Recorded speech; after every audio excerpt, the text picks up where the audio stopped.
स्वागत है आप सबों का एमटीसी ऑनलाइन क्लास कुरेठा में। आज हम लोग फिजिक्स के ऑब्जेक्टिव का 100 नंबर से आगे का प्रश्न हम देखेंगे।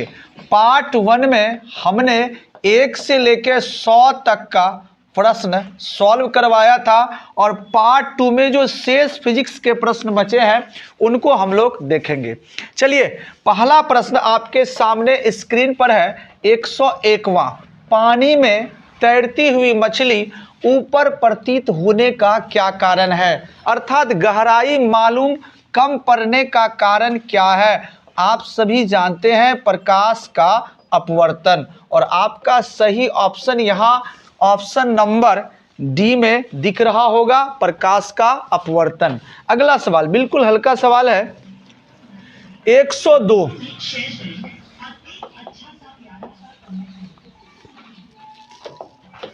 सिनेमा हॉल में पर्दे पर दिखने वाला चित्र कैसा होता है? आप पढ़े हैं कि एक प्रतिबिंब होता है जिसका नाम वास्तविक प्रतिबिंब होता है, और इसमें आप पढ़े हैं इसे पर्दे पर उतारा जा सकता है। तो हम सिनेमा हॉल में जो पिक्चर को, चित्र को, तस्वीर को देखते हैं वो कहाँ देखते हैं? पर्दे पर। पर्दे पर देखते हैं, इसका मतलब प्रतिबिंब क्या है सर? वास्तविक। और आपका ऑप्शन नंबर ए होगा वास्तविक प्रतिबिंब। 103 नंबर का सवाल हम देखेंगे, बहुत ही हल्का सवाल है। Sine i by sine r का मान क्या होता है? इसी मान को हम स्नेल्स का लॉ कहते हैं, और यही स्नेल्स का लॉ प्रकाश के अपवर्तन का दूसरा नियम है, सेकेंड लॉ है, और इसका मान हमेशा कांस्टेंट होता है। हिंदी में इसे कहते हैं सर नियत होता है या नियतांक होता है। आपका ऑप्शन होगा सर ए 0, बी नियतांक, सी 1 और डी अनंत। आप मार के आओगे नियतांक। सवाल नंबर 104। 104 में आपका सवाल है सर कि नेत्र गोलक की सबसे भीतरी सूक्ष्मग्राही परत को क्या कहते हैं? आप लोगों ने मानव नेत्र को पढ़ा होगा। इस प्रकार का लगभग हमारा चित्र है, हंसिएगा नहीं। और ये आपका उत्तल लेंस, यहां पर 3 परत होता। एक होता बाहरी परत, फिर होता बाबू एक और परत, फिर होता बाबू एक और परत। अब आप कहोगे सर कितने परत आपने बना दिया? तो बाहरी परत को आप कहते हो श्वेत पटल, बीच वाले परत को आप कहते हो कोरॉइड, और जो सबसे भीतरी परत होता है ना, उसे ही आप कहते हो रेटिना या दृष्टि पटल। एकदम एग्जामिनर जो है ना, एकदम प्रश्न के अंदर घुस करके आपसे प्रश्न पूछा है कि नेत्र में सबसे अंदर वाला सूक्ष्मग्राही भाग कौन सा है? आप बोलोगे सर रेटिना या दृष्टि पटल। आपका सही ऑप्शन होगा सी, रेटिना या दृष्टि पटल। अगला प्रश्न, मानव नेत्र का कौन सा भाग प्रकाश को नियंत्रित करता है? सवाल देखिए, बहुत सुंदर सवाल है। मानव नेत्र का कौन सा भाग प्रकाश को नियंत्रित करता है? अर्थात ज्यादा प्रकाश अगर रहे तो हमारा जो आंख है वो थोड़ा सा सिकुड़ जाता है, और कम प्रकाश रहे तो हमारा आंख जो है थोड़ा सा बिखर जाता है। इन चीजों को नियंत्रित कौन करता है? तो आप सबों ने पढ़ा था परितारिका या आइरिस मानव नेत्र के प्रकाश को नियंत्रित करता है, भूलिएगा नहीं। अगला सवाल, कोरॉइड का रंग कैसा होता है? कोरॉइड का रंग कैसा होता है? तो 3 भाग आप देख रहे हैं, श्वेत पटल, कोरॉइड और रेटिना या दृष्टि पटल। आपसे कहेगा सर कोरॉइड का रंग कैसा होता है? आप बोलोगे सर कोरॉइड का रंग जो है वो भूरा होता है। एक सवाल आपसे यह भी पूछेगा कि मानव नेत्र का कौन सा भाग रंगीन होता है? ऐसा भी अगर पूछ देगा तो यहां पर रंगीन भाग कौन है सर? कोरॉइड। और कलर कैसा है? भूरा। आप ऑप्शन मारेंगे ऑप्शन नंबर सी, भूरे। सवाल नंबर 107, स्पष्ट दर्शन की न्यूनतम दूरी कितनी होती है? स्पष्ट दर्शन की न्यूनतम दूरी कितनी होती है? पिछले पार्ट में भी हमने इस सवाल को देखा था। आंसर होगा सर 25 सेंटीमीटर। अगर यही कहेगा सर स्पष्ट दर्शन की दूरतम बिंदु कितनी होती है, तो आप बोलोगे सर अनंत। अगला प्रश्न है आपका, अस्पष्ट दर्शन की दूर बिंदु। यहां पर स्पष्ट दर्शन की दूर बिंदु भी पूछ सकता है और अस्पष्ट दर्शन की दूर बिंदु कितनी होती है। मतलब हम किसी चीज को स्पष्ट रूप से ना देखें तो वो कितना दूर का वस्तु को हम स्पष्ट रूप से नहीं देख पाते हैं, तो उन वस्तु की दूरी को मापना क्या है? असंभव। और आप कहोगे सर अनंत। क्या कहोगे? अनंत। आप छोटे छोटे तारे को भी देख लेते हो। कुछ तारे ऐसे भी है जो टिमटिमाता है, कुछ भाग दिखता है और कुछ भाग नहीं दिखता है। अगर आप चांद का भी भाग देखो तो कभी पूरा चांद हम देख पाते हैं और कभी हम पूरा चांद को नहीं देख पाते हैं। तो ये दूरी क्या है सर? अनंत। तो अस्पष्ट दर्शन हो चाहे स्पष्ट दर्शन हो, दोनों की जो दूरतम बिंदु होगी वो होगी अनंत। एग्जामिनर और बिना वाला चीज लगा के इसलिए देता है कि बच्चा थोड़ा सा सोचे और वो कंफ्यूज करे, लेकिन आपको कंफ्यूज करने की आवश्यकता नहीं है। 109 में सवाल है बाबू, प्रतिबिंब कहां बनता है? प्रतिबिंब कहां बनता है? आप सभी जानते हैं प्रतिबिंब जो है रेटिना या दृष्टि पटल पर बनता है। तो आपका सही ऑप्शन हुआ सी, रेटिना या दृष्टि पटल। 110 नंबर का प्रश्न को हम देखते हैं। नेत्र में कौन सा लेंस होता है? हमने यहां लेंस बनाया है।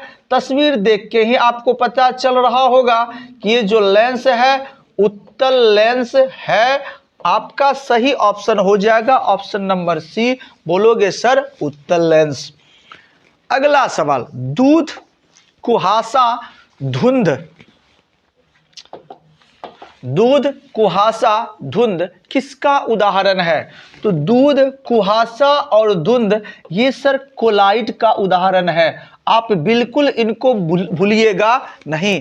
अगला सवाल है, वायुमंडलीय अपवर्तन के कारण सूर्योदय और सूर्यास्त के बीच कितना समय में अंतर होता है? तो आप क्या देख रहे हैं कि सर वायुमंडलीय अपवर्तन, क्योंकि बहुत सारे कण वायुमंडल में है और ये कण सूर्य से निकलने वाले प्रकाश को अवशोषित कर लेते हैं, फिर ये विकिरित भी करते हैं, या हो सकता है इनकी दिशा को ये क्या करते हैं? बदल देते हैं। ये डिफरेंसेस होने के कारण सूर्योदय और सूर्यास्त दोनों के बीच अंतर पैदा हो जाता है और ये जो अंतर पैदा होता है वो 4 मिनट का अंतर होता है। और आप सर मारोगे option number D, 4 minute. Next सवाल, आकाश का रंग नीला दिखाई पड़ने का क्या कारण है? आकाश का रंग नीला दिखाई पड़ने का क्या कारण है? बहुत सुंदर क्वेश्चन है। आप लोगों ने प्रकीर्णन को पढ़ा होगा। प्रकीर्णन में क्या होता था कि जो भी प्रकाश किरणें आती थी वायुमंडल के कण इसको अवशोषित करते थे, फिर इनको विकिरित करके फैला देता था। चूंकि बैंगनी, नीला, आसमानी इन रंगों का तरंगदैर्घ्य बहुत कम होता है और यही कलर को जब यहां बिखरा दिया जाता है प्रकीर्णन के कारण, तो आपको ये आकाश का रंग नीला दिखाई पड़ता है। प्रश्न यहां पूछा गया है कि सर आकाश का रंग नीला दिखने का क्या कारण है? तो आप बोलोगे सर प्रकीर्णन और आपका ऑप्शन नंबर होगा डी, प्रकाश का प्रकीर्णन। 114 बहुत ही हल्का प्रश्न बाबू। अंतरिक्ष यात्री को आकाश का रंग कैसा दिखाई पड़ता है? कौन नहीं जानता है बाबू? बिल्कुल आंख बंद कर देना, अंधेरा छा जाएगा, समझ जाना वही कलर है काला। अगला प्रश्न है बाबू, तारों के टिमटिमाने की व्याख्या किस सिद्धांत पर आधारित है? सर तारा टिमटिमाने का मेन कारण क्या है? वायुमंडल के कण। और वायुमंडल के कण में क्या होता है सर? अपवर्तन होता है, प्रकीर्णन होता है। तो वायुमंडल से संबंधित यहां एक सिद्धांत आपको दिख रहा होगा, ऑप्शन नंबर ए, वायुमंडलीय सिद्धांत। नेक्स्ट सवाल है आपका सर, तरंग दैर्घ्य सामान्यता व्यक्त किया जाता है। तरंग दैर्घ्य को सर मापते किस में है? तो तरंग दैर्घ्य को हमारे वैज्ञानिक मुख्य रूप से एंगस्ट्रम में मापते हैं सर। एंगस्ट्रम को ऐसे लिखते हैं A पर पावर नॉट, और एक एंगस्ट्रम का वैल्यू होता है 10 पर पावर -10 मीटर। ये भी बात आपको याद रखनी है। तो आप कहेंगे सर यहाँ एंजेम हो गया, एंगस्ट्रम बनाओगे, ऑप्शन नंबर सी। नेक्स्ट सवाल, नेत्र में प्रवेश करने वाले किरणों का अधिकांश अपवर्तन कहाँ होता है? सर नेत्र में जो प्रवेश करने वाली किरणें हैं उसका अपवर्तन, यानी कि वो एक माध्यम से दूसरे माध्यम में किस जगह चले जाता है? तो ये नेत्र का सबसे बाहरी पृष्ठ। और सबसे बाहरी पृष्ठ को आप क्या कहते हैं? बाहरी पृष्ठ को आप कहते हैं सर कॉर्निया। तो आपका सही ऑप्शन होगा कॉर्निया के बाहरी पृष्ठ पर, ये हमारा सबसे ऊपर वाला भाग। अगला प्रश्न बाबू दिख रहा होगा आपके स्क्रीन पर है ये सवाल, 118, पुतली के साइज को कौन नियंत्रित करता है? नियंत्रित करने का कार्य कौन करेगा? ये जो पुतली है उनके साइज को नियंत्रित करने का कार्य जो करेगा सर वो करेगा परितारिका। यहां पर ऑप्शन थोड़ा सा गड़बड़ क्यों है? क्योंकि आइरिस को ही हम कहते हैं परितारिका, दोनों सेम है। तो आप ऑप्शन नंबर दोनों मारिएगा, यहां पर ऑप्शन में आप लिख दीजिएगा बी एवं सी, क्योंकि दोनों एक ही नाम से, ऐसा भी सवाल दे देगा आप दोनों में से किसी एक को मारेंगे और यहां ऑप्शन रहेगा बी एवं सी, तो आप बोलोगे सर बी एवं सी, आइरिस एवं परितारिका दोनों ही प्रकाश को नियंत्रित करती है। अगला सवाल है आपका 119, इंद्रधनुष के भीतरी हिस्सा किस रंग का होता है? सभी जानते हैं इंद्रधनुष, पिछला पाठ में हमने पढ़ाया था। इंद्रधनुष का बनना कौन सी प्रक्रिया है? वर्ण विक्षेपण और पूर्ण आंतरिक परावर्तन। इसमें कितने रंग होते हैं? 7। 7 में सबसे ऊपर कौन सा रंग होता है? तो लाल। सबसे नीचे कौन सा रंग होता है? तो बैगनी। अब कहेगा सर एक साथ कितने इंद्रधनुष बनते हैं? तो 2। एक को कहेंगे सर प्राथमिक जो ओरिजिनल वाला होगा, इसी के बगल में एगो और बनेगा डुप्लीकेट वाला हल्का, इससे थोड़ा सा कलर इसका फीका होगा, इसको कहेंगे द्वितीयक। इसमें रंगों का क्रम उल्टा होगा, जो बैगनी नीचे है ना यहाँ बैगनी ऊपर हो जाएगा, जो लाल है ऊपर, वो लाल कहाँ जाएगा? नीचे। अगर प्रश्न पूछे सर द्वितीयक इंद्रधनुष में कौन सा रंग नीचे होता है या अंदर की तरह होता है? लाल। लेकिन ऐसा प्रश्न नहीं पूछा है, प्रश्न केवल पूछा है सर इंद्रधनुष। तो आपको अगर इंद्रधनुष दे तो सर आप जाओगे कहां पर? प्राथमिक में। और इसमें अंदर वाला कलर का हिस्सा कौन सा रंग का है? तो बैगनी। आप मारोगे ऑप्शन नंबर बी बैगनी। यही प्रश्न पूछेगा द्वितीयक इंद्रधनुष में अंदर के हिस्से में कौन सा रंग होता है? तो पलट दोगे, इसमें क्या हो जाएगा? लाल। थोड़ा ध्यान रखना, ध्यान रखोगे बउआ सारे के सारे प्रश्न सही बना के आओगे। 120, कौन नेत्र का रंगीन भाग होता है? अभी अभी हमने पढ़ाया था कि नेत्र में एक रंगीन भाग होता है जिसका कलर होता है भूरा, और उसको हम कहते हैं कोरॉइड। और आपका सही ऑप्शन दिख रहा होगा ऑप्शन नंबर सी कोरॉइड। अगला प्रश्न है बाबू, पुतली के साइज को कौन नियंत्रित करता है? पुतली के साइज को, ये सवाल रिपीटेड सवाल है, आपको हमने बताया था आइरिस और परितारिका। आगे बढ़ते हैं।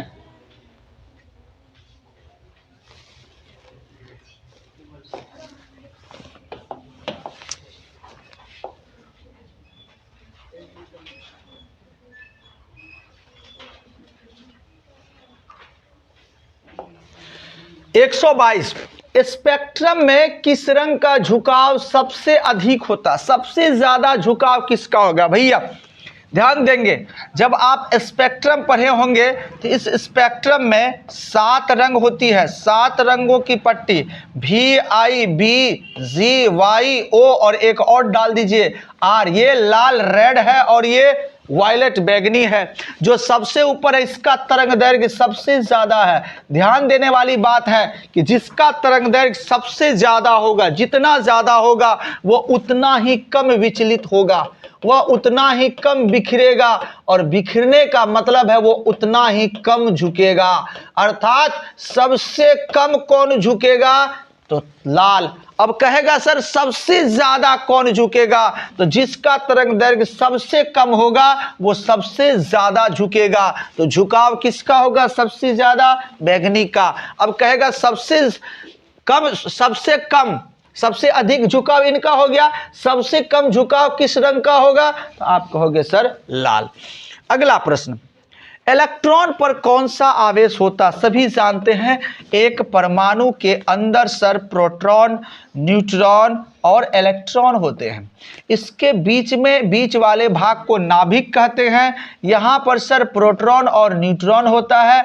इसी नाभिक के चारों ओर हमारा इलेक्ट्रॉन साहब गति करते हैं, और इस इलेक्ट्रॉन में जो चार्ज होता है वो माइनस, और इस प्रोटॉन पर जो चार्ज होता है वो प्लस। तो सवाल का आंसर होगा सर ऋणात्मक।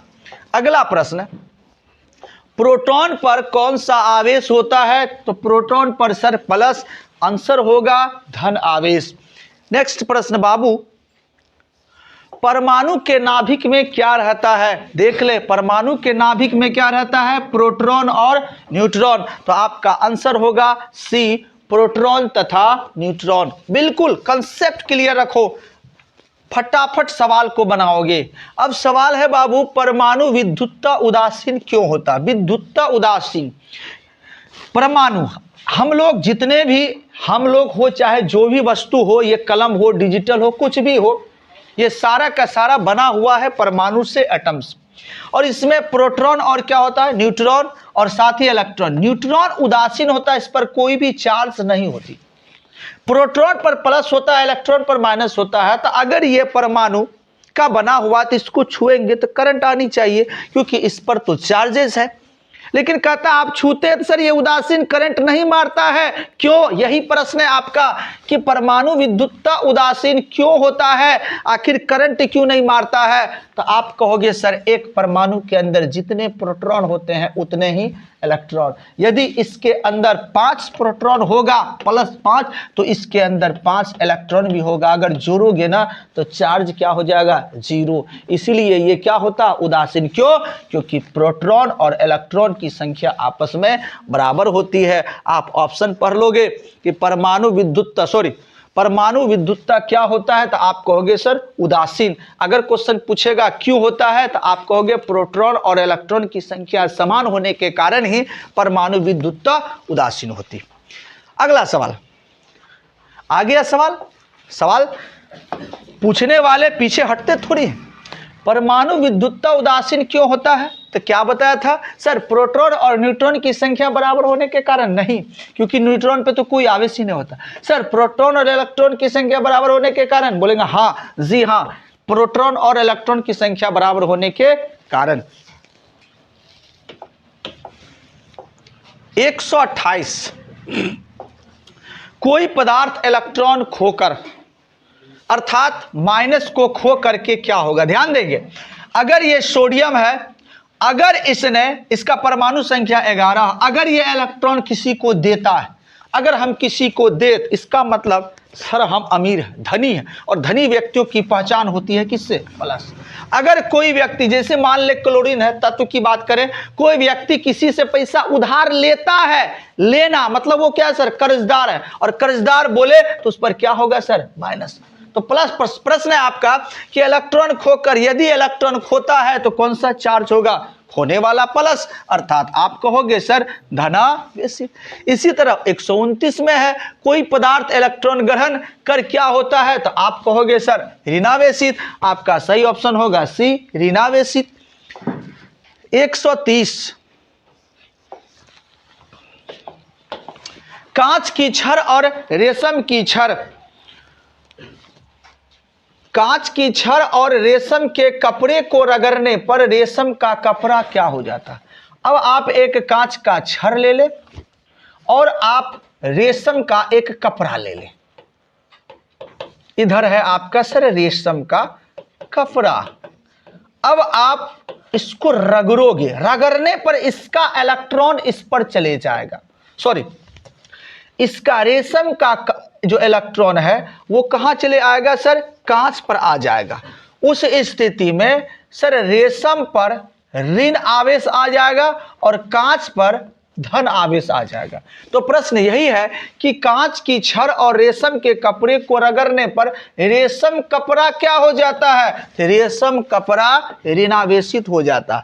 यही प्रश्न कह देगा कि कांच की छड़ क्या हो जाएगी, तो आप आंसर मारना बाबू धनावेशित हो जाएगा। एक साथ दो प्रश्न आपको दे रहे हैं, बिल्कुल आप कंसेप्ट को समझेंगे और एक एक बार एक एक वीडियो को कम से कम परीक्षा तक में 10 बार देख लेंगे, एक भी प्रश्न आपको रटने की आवश्यकता नहीं होगी।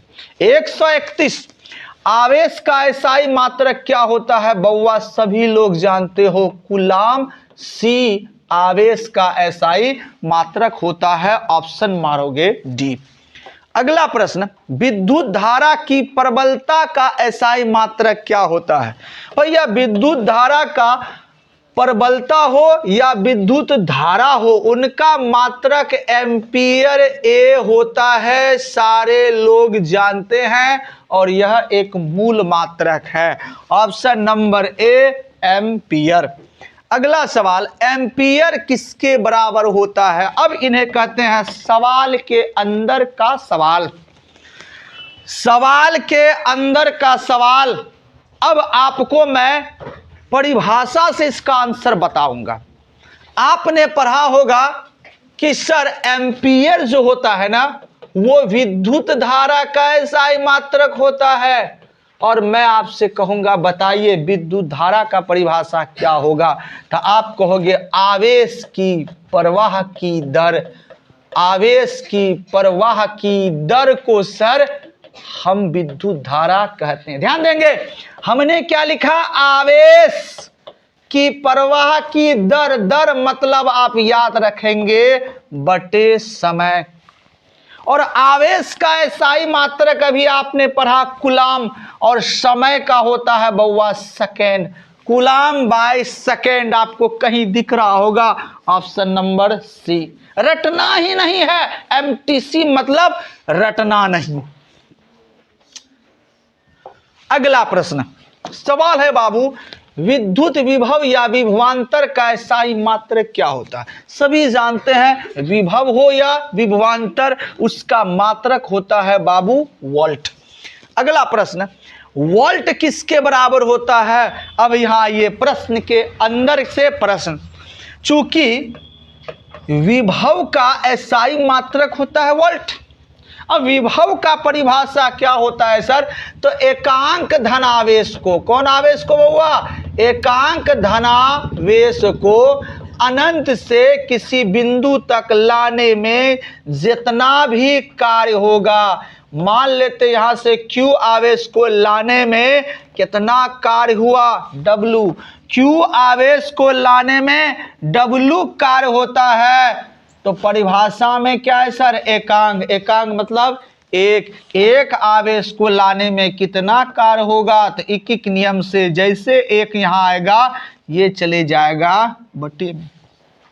अब ये हुआ वर्क कार्य, कार्य का एसआई मात्रक होता है जूल, और ये हुआ आवेश, और आवेश का एसआई मात्रक पढ़ा बउआ कूलाम। तो आपका वोल्ट जो हुआ वो हुआ जूल बाय कूलाम, ऑप्शन दिख रहा होगा option number B joule by coulomb. इस तरह से याद रखना, रटोगे ना पागल हो जाओगे। अगला सवाल, प्रतिरोध का एसआई मात्रक क्या होता है? बउआ प्रतिरोध का एसआई मात्रक होता है ओम। इसको आप उल्टा लोटा भी कह सकते हैं, लोटा को उल्टाइए ओम बनाइए। आपका सही ऑप्शन होगा सी।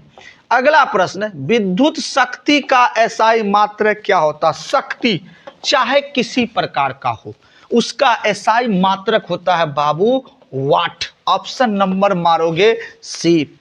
अगला प्रश्न, विद्युत विभव का मात्रक वोल्ट किस वैज्ञानिक के सम्मान में रखा गया? चूंकि आपको अभी बताया कि विभव का एसआई मात्रक जूल बाय कूलम होता है, तो सर इसको वोल्ट किसके सम्मान में रखा गया है? चूंकि सेल का आविष्कार किया था आंद्रे सालो वोल्टा ने, इसीलिए उसी के सम्मान पर इसका एसआई मात्रक वोल्ट रख दिया। इसलिए यहां पर अलेसांद्रो, ऑप्शन नंबर होगा सर अलेसांद्रो वोल्टा, ऑप्शन नंबर डी। अगला, विद्युत विभव होता है, लिख दिया। अब आप समीकरण जब देखोगे ना, आपके दिमाग में तरह तरह का बात उठेगा कि सर विद्युत विभव क्या होता है, ये क्या दे रहा है, ये मैं क्या देख रहा हूं? कुछ नहीं, अभी आपने परिभाषा पढ़ा, हमने आपको बताया कि एकांक धनावेश को किसी बिंदु तक लाने में किया गया कार्य। तो वोल्ट बराबर हमने निकाला था W बटे क्या सर Q। और आप देखिए ऑप्शन भी आपको दिख रहा होगा W बटे Q। यही सवाल आपको फंसाएगा, फंसिएगा नहीं, बढ़िया से वीडियो देखिएगा। अगला 140, विद्युत धारा मापने के लिए किस यंत्र का प्रयोग किया जाता है? सभी जानते हैं, एमीटर का प्रयोग किया जाता है। ऑप्शन मारेंगे सी। इसका उल्टा सर, विद्युत विभव को मापने के लिए किस यंत्र का प्रयोग किया जाता है? सभी जानते हैं, वोल्टमीटर का। अगला है सर, ओम का नियम क्या है? सारे लोग पढ़े हैं, बहुत सुंदर ही ये समीकरण है, ओम साहब ने बताया है, V बराबर IR, कहीं दिख रहा होगा, ऑप्शन नंबर सी। अगला सवाल, विद्युत धारा का व्यावसायिक मात्रक क्या होता है? यह है सवाल, और यह सवाल बहुत इंपॉर्टेंट है। बहुत सारे लोग विद्युत धारा को देखे मात्रक मार देंगे एम्पियर, नहीं, गलत हो जाएगा। क्योंकि आपसे यहां पर व्यावसायिक मात्रक पूछ रहा, अर्थात यूनिट। आपके घर में जब बिजली मीटर चेक करने वाले मिस्त्री आते हैं तो बिजली को यूनिट में मापते हैं। ये यूनिट किसको कहते हैं? तो किलोवाट घंटा को हम क्या कहते हैं? यूनिट। यही है इसका कमर्शियल यूनिट, व्यावसायिक मात्रक। आपका सही ऑप्शन होगा डी, किलोवाट घंटा। अगला सवाल, बीओटी का पूरा नाम क्या है? सारे लोग जानते हैं बीओटी का पूरा नाम बोर्ड ऑफ ट्रेड यूनिट। इसी को आप 1 किलोवाट घंटा भी कहते हो, जिसका वैल्यू 3.6 गुना 10⁻6 जूल होता है। आपका सही आंसर होगा B, board of trade unit. अगला सवाल, 1 किलोवाट घंटा का मान कितना होता है? 10। 3.6 गुना 10⁻6 जूल। यहां पर जो ये देख रहे हैं, ये तीर बता रहा है कि पावर, तो इसमें पावर है सर 3.6 गुना 10⁻6। आपका ऑप्शन नंबर क्या होगा? बी। एग्जाम में आपको इस प्रकार से दिया रहेगा, थोड़ा सा टाइपिंग प्रॉब्लम है बाबू। नेक्स्ट, एमीटर को परिपथ में किस क्रम में लगाया जाता है? देखिए, एमीटर को जब आप लगाओगे ना, उसको आपको लगाना होगा श्रेणी क्रम में, और जब आप वोल्टमीटर को लगाओगे ना, तो वोल्टमीटर को आपको लगाना होगा सर समांतर क्रम में। तो प्रश्न आ रहा है एमीटर को किस क्रम में लगाएंगे? तो आप कहेंगे सर श्रेणी क्रम में। अगला प्रश्न, वोल्टमीटर को परिपथ में किस क्रम में लगाया जाता है? तो आप कहोगे सर समांतर क्रम में। बहुत सुंदर सवाल है। 148, विद्युत बल्ब का तंतु, आपने सचित्र वर्णन पढ़ा होगा, ये लगभग हमारा बल्ब है, इसका यहाँ पर सर तंतु होता है। ये तंतु किनका बना होता है? तो आप सभी जानते हैं ये तंतु किनका बना होता है? टंगस्टन का। इनका गलनांक कितने डिग्री सेल्सियस ताप पर ये गलते हैं? तो आप कहोगे सर 3400 डिग्री सेल्सियस या इससे अधिक ताप पर ये गलेगा, इससे पहले ये गलने वाला नहीं है। तो आपका सही आंसर होगा ऑप्शन नंबर डी बाबू, टंगस्टन। 149 टंगस्टन का गलनांक कितना होता है? तो आप मारोगे लगभग 3400 डिग्री सेल्सियस। नेक्स्ट सवाल, बहुत सुंदर सवाल है सर। फ्यूज का तार किस धातु का मिश्र धातु है? जब हम घरों में विद्युत उपकरण को यूज करते हैं तो उससे पहले हमारे बोर्ड में एक फ्यूज लगा होता है, एक पतला सा तार लगा होता है, ताकि वोल्टेज जब बढ़ेगा ना तो ये फट से जल जाएगा। जलने के बाद इसमें से जो हमारा उपयोगी उपकरण लगा होगा, इनको ये क्या करेगा? बचा लेगा। इनका गलनांक हेवी होना चाहिए, मतलब ये तुरंत, सॉरी हेवी नहीं, कम होना चाहिए, गलनांक कम होना चाहिए, ताकि ये बहुत जल्दी ये क्या हो जाए? गल जाए। तो भैया इनको बनाएंगे किस तत्व से? तो इसको बनाने के लिए हम उपयोग करते हैं लेड, जिसको आप शीशा कहेंगे, या आप जस्ता ले लेंगे, दोनों में से कोई एक, और इसके साथ मिला देंगे आप क्या? टीन। तो लेड, जस्ता या टीन, तो आपको मिलेगा जस्ता या लेड तथा टीन के मिश्र धातु से हम क्या बनाते हैं? फ्यूज। अति महत्वपूर्ण प्रश्न था ये। अगला प्रश्न 151, विद्युत तापक या हीटर की कुंडली किस धातु का होता है? आपने हीटर भी पढ़ा था सब्जेक्टिव क्लास में। हीटर यहाँ से हम शुरू किए थे, इस प्रकार से हमारा चलता आया था बाबू, लगभग हम बना रहे हैं। और ये जो तार था ये किनका बना हुआ था? तो ये बना हुआ था बाबू नाइक्रोम का। अब कहोगे सर ये नाइक्रोम के अंदर क्या क्या होगा? तो नाइक्रोम के अंदर बाबू 9 से निकिल होगा सर, आई से आयरन होगा सर, अर्थात लोहा होगा सर, क्रो से सर क्रोमियम होगा, और यहाँ मो से मैग्नीज होगा। आपसे प्रश्न कहेगा क्रोमियम किन मिश्र धातुओं का बना होता है? तो नाइक्रोम किन मिश्र धातुओं का बना होता है? इसी नाम के अंदर सारा चीज है। आप कहोगे सर 9 से निकिल, आई से आयरन, आयरन बोले तो लोहा, क्रो से क्रोमियम, और मो से क्या मारोगे? मैग्नीज। न तो आप ढूंढते रह जाओगे नाइक्रोम नाइक्रोम नाइक्रोम। तो आपका प्रश्न यहां पर था कि विद्युत तापक या हीटर में क्या लगा होता है? तो नाइक्रोम। अगला प्रश्न है बाबू, प्रत्येक इलेक्ट्रॉन पर कितना आवेश होता है? तो बाबू सबको पता है प्रत्येक इलेक्ट्रॉन पर 1.6 गुना 10 पर पावर -19 कूलाम आवेश होता है। चूंकि इलेक्ट्रॉन बोला है तो किसमें होगा सर? माइनस। अगर केवल परिमाण बोले तो यही, अगर चिन्ह के साथ बोले तो माइनस। ऑप्शन के हिसाब से आप देख लेना, यहां पर पावर किसी में नहीं है, तो किसी एक जिसमें भी आपको मिलेगा 10 पर पावर -19, आप उसी को क्या करेंगे? मार देंगे। अगर प्लस माइनस में रहे तो आप इलेक्ट्रॉन के लिए माइनस पर मारेंगे, और प्रोटॉन के लिए आप प्लस वाले ऑप्शन को मारेंगे। नेक्स्ट सवाल, विद्युत बल्ब में कौन सी गैस भरी जाती है?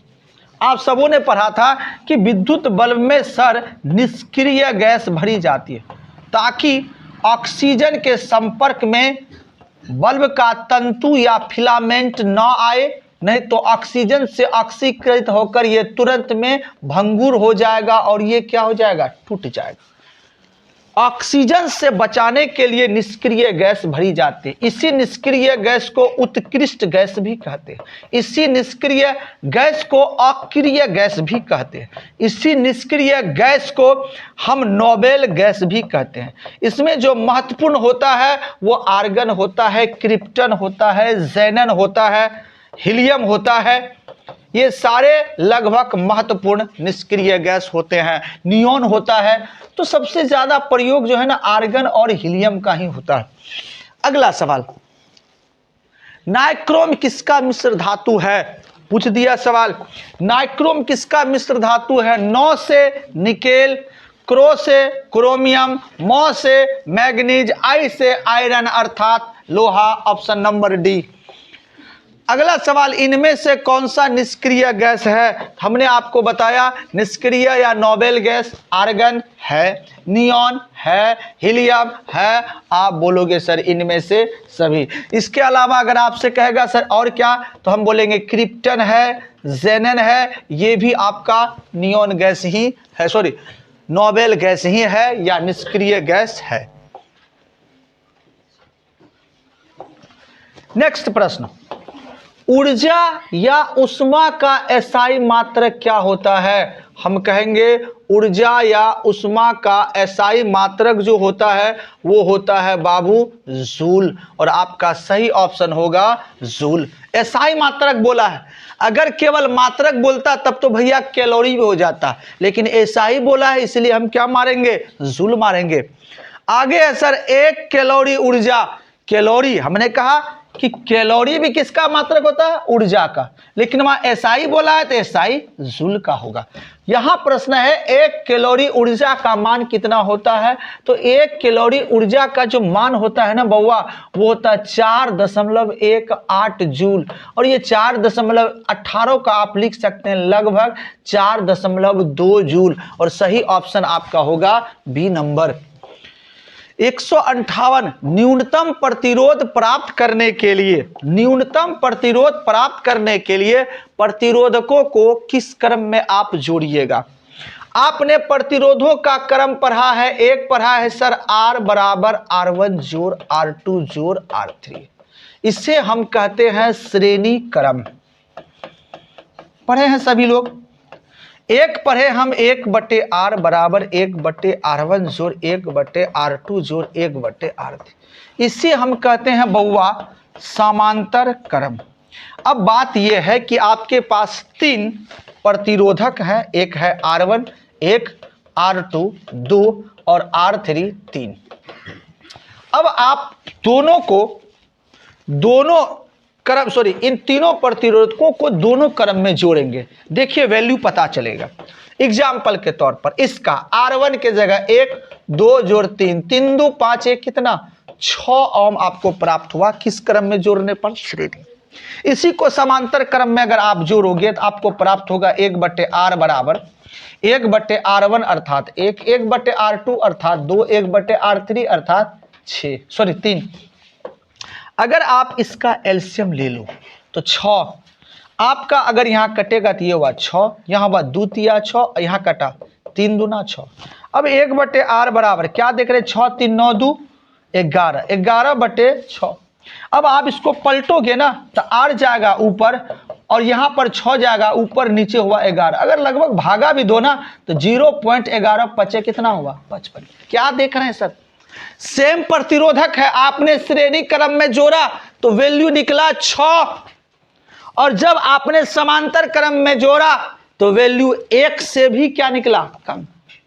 तो अधिकतम अगर मान ज्ञात करना है अर्थात ज्यादा वैल्यू ज्ञात करना है तो आपको किस में जोड़ना होगा? श्रेणी।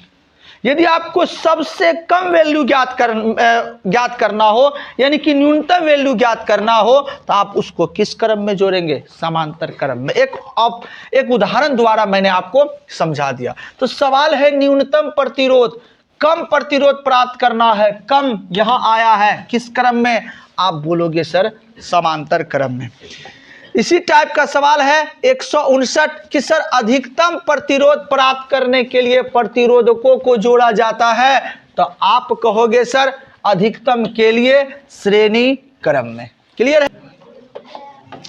चलिए पीछे 156 था, थोड़ा नंबरिंग प्रॉब्लम है, तो यहां पर आपका 160 है। आप नंबर नहीं देखेंगे, प्रश्न देखेंगे। नंबरिंग प्रॉब्लम थोड़ा प्रिंटिंग में हो गया है। सवाल है सर विभवांतर या विभव का एसआई मात्रक क्या होता है? सवाल आप पढ़ चुके हैं, आपका सही आंसर होगा वोल्ट। अगला सवाल है जूल प्रति कूलाम। जूल प्रति कूलाम, जूल प्रति कूलाम J/C किसको कहते हैं सर? वोल्ट को। और वोल्ट किसका होता है सर? विभव का। तो प्रश्न कहता है जूल बाय कूलाम किसके बराबर होता है? आप कहेंगे सर वोल्ट के बराबर। विद्युत वाहक बल, विद्युत वाहक बल का एसआई मात्रक क्या होता है? बोलचाल में विभव और विद्युत वाहक बल EMF ये दोनों लगभग क्या होता है? समान। थोड़ा सा फर्क होता है, आपको उस फर्क को जानने की आवश्यकता नहीं है। दोनों को जो माना जाता है, ये दोनों को मापने के लिए एक ही यूनिट का इस्तेमाल हम करते हैं, जिसको हम कहते हैं वोल्ट। तो आपका सही ऑप्शन होगा बी। 163 विद्युत धारा उत्पन्न करने वाले यंत्र को क्या कहते हैं? तो सर विद्युत धारा के लिए तो आप सभी जानते हैं, गांव देहात में बियाह शादी होता है, नाच तमाशा, तो क्या लाता लोग? जनरेटर। और इसी को हिंदी में, हिंदी नहीं हिंदी में जनित्र कहते हैं। तो आपका सही ऑप्शन हुआ बाबू डी, जनित्र या जनरेटर। अगला किलोवाट घंटा किसका मात्रक होता है? तो आपको हमने पीछे बताया, किलोवाट घंटा विद्युत ऊर्जा का व्यावसायिक मात्रक होता है। ऑप्शन बी मारोगे, विद्युत ऊर्जा। बैटरी किस प्रकार की, बैटरी से किस प्रकार की धारा प्राप्त होती? बहुत अच्छा प्रश्न है। जो बैटरी आपके घरों में होती है, यहां से आपको केवल और केवल दिष्ट धारा प्राप्त होगी। दिष्ट धारा। अब आप कहोगे सर धारा कितने प्रकार के होते हैं? तो मैं कहूंगा धारा दो प्रकार के होते हैं। एक होता है बउआ प्रत्यावर्ती धारा और एक होता है बउआ दिष्ट धारा। अब आप कहोगे सर प्रत्यावर्ती धारा कहां से प्राप्त होगा? तो हम कहेंगे डायनेमो, जनरेटर या जनित्र से। आप कहोगे सर क्या डायनेमो, जनित्र या जनरेटर से केवल प्रत्यावर्ती धारा ही प्रवाहित होती? हम कहेंगे नहीं, जनित्र या जनरेटर से प्रत्यावर्ती धारा और दिष्ट धारा दोनों प्रकार की धाराएं उत्पन्न की जा सकती है। दोनों जनित्र का फंक्शन थोड़ा सा क्या होगा? अलग। अब कहेंगे सर बैटरी से दोनों धारा, तो बोलेंगे नहीं, बैटरी से केवल आप एक ही धारा ले सकते हैं, नाम है दिष्ट धारा। और आप ऑप्शन मारोगे, ऑप्शन नंबर बी, दिष्ट धारा। नेक्स्ट सवाल, किसी परिपथ का वह गुण, किसी परिपथ का वह गुण जो विद्युत ऊर्जा को उष्मा ऊर्जा में बदल दे। ध्यान देंगे, विद्युत ऊर्जा को उष्मा ऊर्जा में, ये चालक है। अब यहां से विद्युत धारा जा रही है और यहां पर कोई वस्तु है, इस विद्युत ऊर्जा के कारण वो क्या हो गया? गर्म हो गया, उष्मा आ गया। तो भैया यहां पर जरूर इस धारा को रोकने वाला कोई ऐसा यंत्र लगाया गया है। अगर धारा को रोकेगा तो गर्माहट उत्पन्न होगी, उष्मा। रोकना को कहते हैं प्रतिरोध। तो भैया बताइए उष्मा उत्पन्न करने के लिए हम क्या लगाएंगे? तो आप कहोगे सर प्रतिरोध। किसी निश्चित समय में किसी निश्चित प्रतिरोध वाले चालक में उत्पन्न उष्मा धारा का होता है। ध्यान देंगे, जितना देर तक आप चालक से अर्थात तार से विद्युत धारा प्रवाहित करोगे, आपका तार उतना ही ज्यादा गर्म होगा। जितना ज्यादा धारा उतना ज्यादा उष्मा। तो क्या कहोगे? धारा बढ़ा तो उष्मा भी बढ़ेगा, धारा घटा तो उष्मा भी घटेगा। इस स्थिति को बढ़े तो बढ़े, घटे तो घटे, इस स्थिति को हम क्या कहते हैं? समानुपाती। तो उष्मा विद्युत धारा का क्या होगा? समानुपाती। अगला प्रश्न, उच्च प्रतिरोध वाले पदार्थ को क्या कहा जाता है? उच्च प्रतिरोध वाले, बहुत ज्यादा प्रतिरोध रहे तो उसको क्या कहेंगे? तो उसको कहेंगे बउआ प्रतिरोधक। अगला सवाल है 169 वाट बराबर डॉट डॉट गुना एम्पियर। ध्यान पूर्वक यही सब सवाल में फंसेंगे। वाट का वैल्यू क्या होता है? तो वाट का वैल्यू वोल्ट गुना होता है सर एम्पियर। आप याद रखेंगे, आपका आंसर होगा वोल्ट। ऑप्शन नंबर क्या? सी। 170 प्रश्न है बाबू, चालक के प्रतिरोध के कारण धारा प्रवाहित होने से उसमें क्या उत्पन्न होती है? हमने बताया प्रतिरोध का काम क्या है? धारा को उष्मा में, और धारा बोले तो विद्युत ऊर्जा को उष्मा ऊर्जा में बदल देना। तो आपका ऑप्शन क्या होगा? उष्मा। अगला सवाल, एमीटर तथा वोल्टमीटर में किसका प्रतिरोध ज्यादा होता है? आप बोलोगे सर वोल्टमीटर का प्रतिरोध ज्यादा होता है। आपका सही ऑप्शन होगा बी। अगला प्रश्न, चालक के सिरों के बीच, चालक के सिरों के बीच विभवांतर बनाने में या बनाए रखने में कौन सी युक्ति सहायक होती है? चलिए सर, चालक है और इसके सिरों के बीच विभवांतर, विभव में अंतर, एक पर प्लस और एक पर माइनस, ये बनाने वाला कौन है सर? तो हम कहेंगे सेल या बैटरी। ऑप्शन आपका होगा डी, बैटरी या सेल। अगला सवाल, सरल सेल में धन ध्रुव का कार्य कौन करता है? तो हम बोलेंगे धन ध्रुव का कार्य तांबा करता है। दिख रहा होगा कहीं ऑप्शन? जी दिख रहा है, तांबे का प्लेट। नेक्स्ट सवाल 174, विद्युत फ्यूज में प्रयुक्त तार की क्या विशेषताएं हैं? सर गलनांक कम होना चाहिए, तुरंते में ये क्या हो जाए? गल। और प्रतिरोध बाबू हेवी होना चाहिए। प्रतिरोध हेवी बोले तो उच्च। तो आपका क्या विशेषता निकला? कम गलनांक उच्च प्रतिरोध। कहीं ना कहीं होगा कम गलनांक उच्च प्रतिरोध, ऑप्शन नंबर ए। 175, विद्युत हीटर तथा विद्युत इस्त्री किस सिद्धांत पर क्या कार्य करती है? ध्यान देंगे, अगर आप धारा देते हैं तो जो आपके यहां इस्त्री होता है, इस्त्री मतलब महिला नहीं बाबू, कपड़ा को प्लेन करने वाला, बस समझ जाइए, ये जो है गर्म हो जाता है। तो विद्युत ऊर्जा उष्मा ऊर्जा में परिवर्तित हुआ, तो ये किस सिद्धांत में? तो आप कहोगे सर विद्युत ऊर्जा का उष्मीय प्रभाव। क्या है इस सिद्धांत का नाम? विद्युत ऊर्जा का उष्मीय प्रभाव। कहोगे सर ये सिद्धांत दिया था किसने? तो हम कहेंगे महान वैज्ञानिक जूल साहब ने ये सिद्धांत दिया था। आपको मिलेगा धारा का उष्मीय प्रभाव। अगला सवाल, प्रत्यावर्ती धारा किस उपकरण से प्राप्त किया जाता है? ऑप्शन देखिए, दिष्ट जनित्र से नहीं, प्रत्यावर्ती जनित्र से। जी हां, किससे? प्रत्यावर्ती जनित्र से। अगला सवाल, चुंबक में कितने ध्रुव होते हैं? आप चुंबक के बारे में पढ़े होंगे।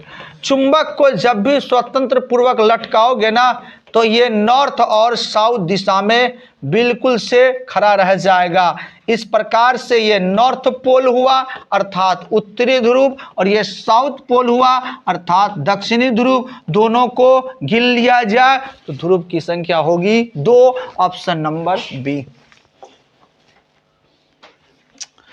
अब सर लोहा, निकिल और कोबाल्ट कौन सा पदार्थ? जो चुंबक होता है ना वो लोहा को भी आकर्षित करता है, निकिल को भी और कोबाल्ट को भी। तो लोहा, निकिल और कोबाल्ट ये तीनों का तीनों चुंबकीय पदार्थ है। और आपका ऑप्शन कहीं न कहीं दिख रहा होगा। कहां दिख रहा है सर? तो ऑप्शन नंबर ए, चुंबकीय पदार्थ। अगला प्रश्न, विद्युत धारा का चुंबक क्षेत्र की खोज किसने की थी? आपने पढ़ा था ऑरेस्टेड का नियम, सारे लोगों ने पढ़ा था कि ऑरेस्टेड साहब ने एक तरफ इधर एक लंबा सा स्तंभ ले लिया, यहां से तार एक गुजारा था बउआ, और बीच में इसने एक चुंबक ले लिया था, चुंबकीय सुई।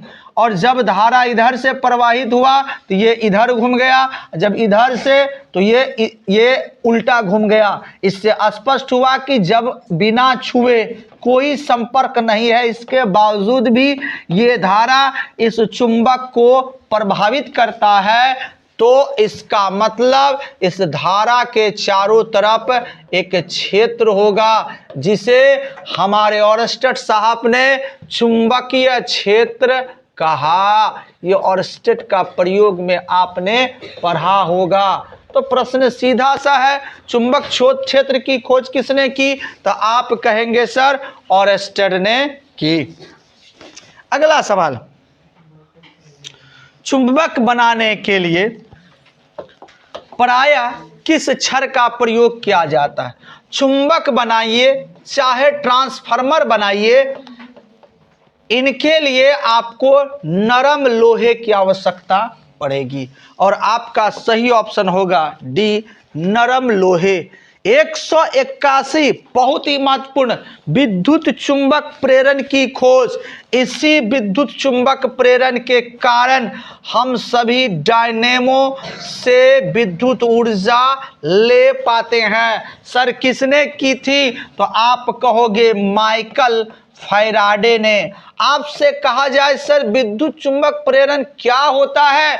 आप कहोगे सर कुंडली अर्थात तार का कुंडली या चुंबक के बीच सापेक्षिक गति कराया जाए, अर्थात चुंबक को रोक दिया जाए, कुंडली को घुमाया जाए, या कुंडली को रोक दिया जाए, चुंबक को घुमाया जाए, तो इस स्थिति में कुंडली से धारा प्रवाहित होने लगती है। इसी घटना को कहते हैं विद्युत चुंबकीय प्रेरण। और ये चीज ढूंढने में माइकल फैराडे को 12 साल लगा था। 12 वर्षों तक इसने इस पर अध्ययन किया, तब जाके इसने विद्युत चुंबक प्रेरण की खोज की। और बाबू तुम लोग बढ़िया से 1 साल मैट्रिक का तैयारी भी नहीं कर पाते हो।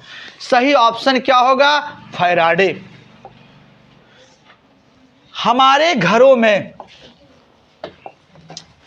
विद्युत आपूर्ति की जाने वाली धारा कितनी होती है? आप सुने होंगे कि आपके गांव में 11,000 वोल्ट का तार आता है। क्या ये 11,000 वोल्ट वाला तार आपके घरों में आता? नहीं। क्या आप डायरेक्ट इससे बिजली ले सकते हैं? नहीं, सब कुछ जल जाएगा। आपके लिए गांव में ट्रांसफार्मर बैठाया जाता है और ये 11,000 को 220 में बदल देता है।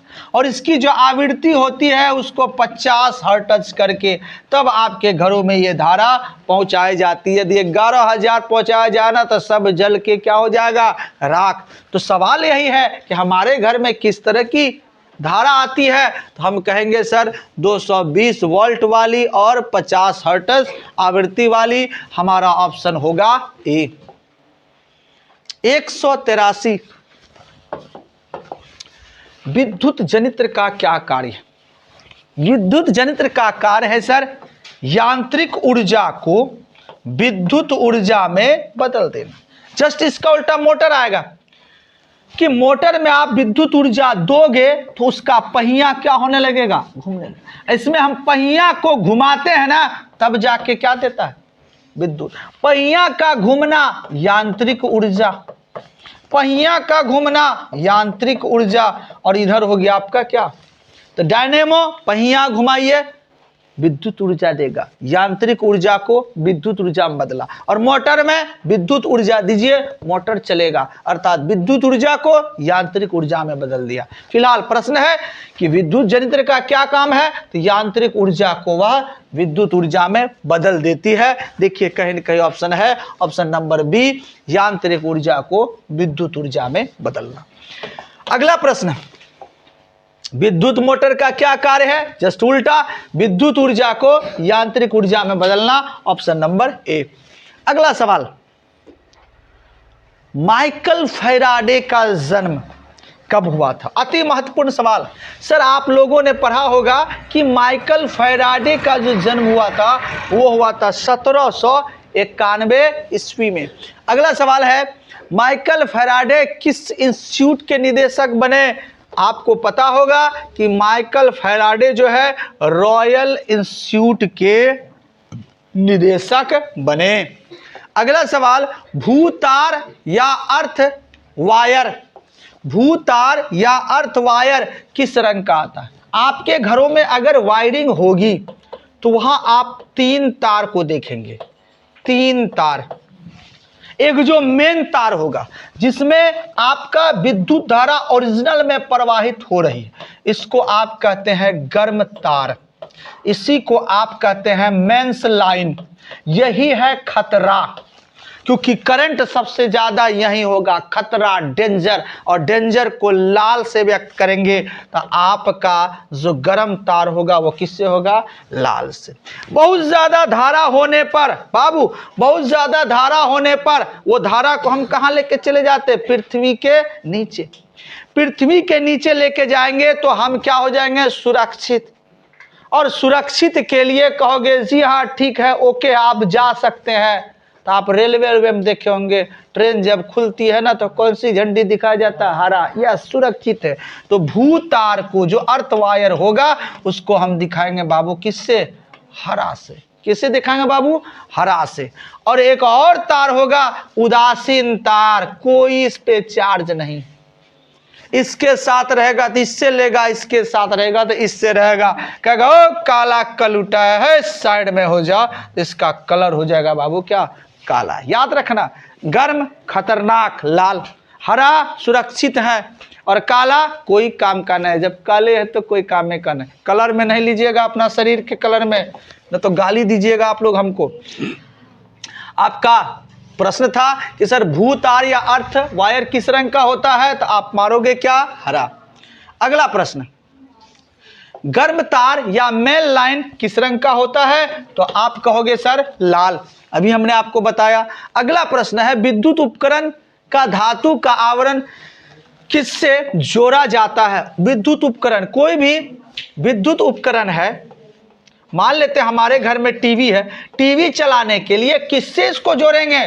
तो इसको जोड़ेंगे बाबू गर्म तार से, यही ना है मेन। और इसी से हमारा लगा होता है स्विच। तो स्विच में कौन सा तार जोड़ना है बाबू? गर्म या ठंडा? तो बहुत सारे लोग जोड़ने के लिए यहां से तो ठंडो जोड़ देता, किसी को गर्म यहीं तक छोड़ देता है, और इसको अगर आप ऑन करोगे तो फिर भी चलेगा। लेकिन सही जो वायरिंग होगा, आपको यहां से इसका कनेक्शन जो होगा इसके गर्म से होना चाहिए, तब होगा सही कनेक्शन। नहीं तो दूसरा वाला कनेक्शन में भी चलेगा लेकिन प्रॉब्लम करेगी।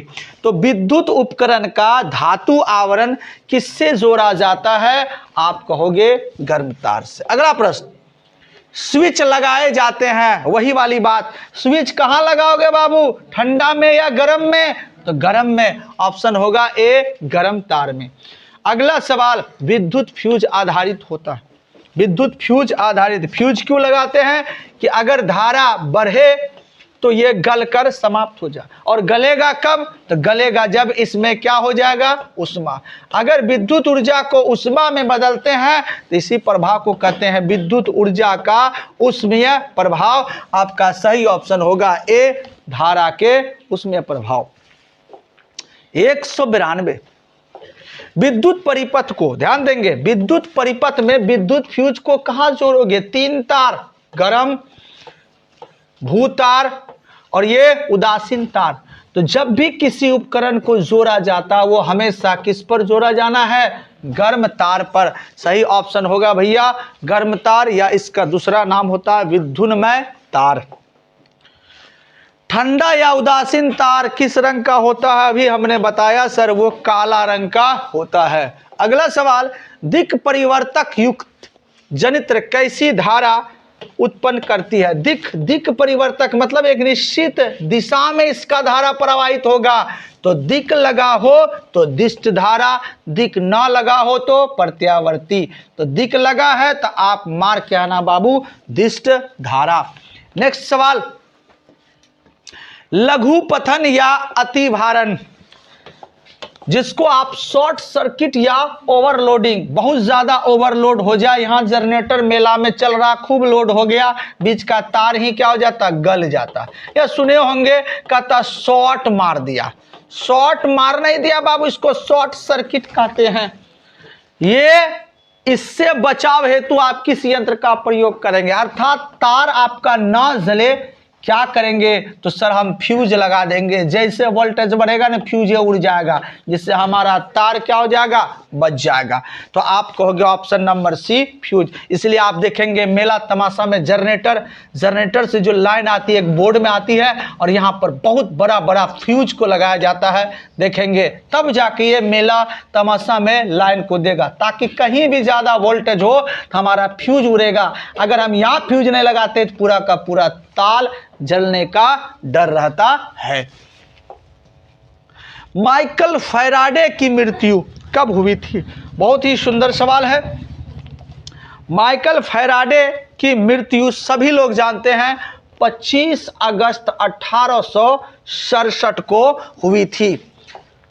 अगला प्रश्न है, माइकल फैराडे किस रूप में कार्य करते थे? तो आपको पता होगा उसका जीवन बड़ा ही संघर्षमय रहा था और वे जिल्द साज के रूप में कार्य करते थे। ऑप्शन नंबर डी, जिल्द साज के रूप में। सवाल है आपका 198, किसी धारावाही चालक पर चुंबक क्षेत्र क्या लगाता है? तो धारावाही चालक पर चुंबक क्षेत्र जो है ना वो क्या लगाता है? बल लगाता है। Option number A. सूर्य में कौन सी अभिक्रिया होती है? सूर्य जो हमें ऊर्जा देती है, कौन सी अभिक्रिया? तो सर वहां पर होता है नाभिकीय संलयन अभिक्रिया। अब कहोगे सर ये क्या होता है? तो आपको हमने पढ़ाया था नाभिकीय संलयन और विखंडन। संलयन में दो या दो से अधिक टुकड़ा मिलकर एक बड़ा टुकड़ा बनाता है। यहां पर सूर्य में भी हाइड्रोजन होता है। ये हाइड्रोजन मिल करके बउआ दो परमाणु वाले हीलियम का निर्माण करते हैं और इस स्थिति में ऊर्जा की एक विशाल मात्रा मुक्त होती है जो प्रकाश और उष्मा के रूप में हमारे पृथ्वी तक आती है। तो आप कहोगे सर नाभिकीय संलयन अभिक्रिया। एक प्रारूपी सौर सेल जो हमारा सोलर होता है, उस सोलर की वोल्टता कितनी होती? वोल्टेज, दोनों तारों के बीच अंतर, क्योंकि इस सोलर से डायरेक्ट एसी करंट प्रत्यावर्ती धारा प्राप्त नहीं हो सकती, दृष्ट धारा प्राप्त होगी हमेशा। और दृष्ट धारा तभी प्राप्त होगी जब इसके बीच में विभव में क्या हो? अंतर। और विभव में अंतर होगा कितना? तो हम कहेंगे सर 0.5 से 1 वोल्ट और ज्यादा से ज्यादा 0.7 वाट। ये याद आपको रखना है। सौर कुकर की ताप सीमा क्या है? आपका प्रश्न है सर सौर कुकर की ताप सीमा, ज्यादा सौर कुकर कितना डिग्री सेल्सियस तक गर्म हो सकता है? तो आप बोलोगे 100 से 140 डिग्री सेल्सियस तक। अगला, पवन विद्युत जनित्र की चाल, अगर आप बड़े बड़े पंखों के द्वारा बिजली उत्पन्न करना चाहते हैं तो इस पंखा को घुमाने के लिए पवन की रफ्तार या वेग चाहिए, वेग, वायु का वेग चाहिए। और ये कितना गति से कम चलनी चाहिए? तो 15 किलोमीटर प्रति घंटा। आपका सही ऑप्शन होगा ए, 15 किलोमीटर प्रति घंटा। अगला सवाल है, पवन ऊर्जा उत्पादन में विश्व में अग्रणी देश कौन है? ध्यान देंगे, यहां पर सवाल आपको कंफ्यूज कर सकता है। देखिए यहां पर हमारा ऑप्शन है चीन, डेनमार्क, भारत और फ्रांस। आप जब किताब को पढ़ोगे तो वहां पर आपको दिखेगा डेनमार्क, लेकिन वर्तमान स्थिति में सबसे ज्यादा पवन ऊर्जा उत्पादन करने वाला देश है चीन। लेकिन चीन ऑप्शन में ना रहे, चीन ना रहे बउआ, अन्य देश रह जाए तो उस स्थिति में आपका आंसर क्या होगा? डेनमार्क। यदि डेनमार्क चीन दोनों रहे तो आपका सही ऑप्शन होगा क्या? चीन। ध्यान रखेंगे, इस बात का गौर करेंगे, एग्जामिनर आपको फंसाएगा और आप फंसना नहीं। अगला सवाल, बायोगैस, बायोगैस का मुख्य घटक कौन सा है? आप सबों को पता है बायोगैस का जो मुख्य घटक है वो होता है मेथेन, क्योंकि बायोगैस जो आप निकालोगे मुख्य रूप से वो गोबर से निकलेगा और गोबर में एक जीवाणु पाया जाता है जिसका नाम होता है मेथेनोजन्स। मेथेनोजन्स, यही जीवाणु अभिक्रिया करके एक गैस देती है जिस गैस का नाम हम रखते हैं क्या? मेथेन। तो आपका सही ऑप्शन डी होगा, मेथेन।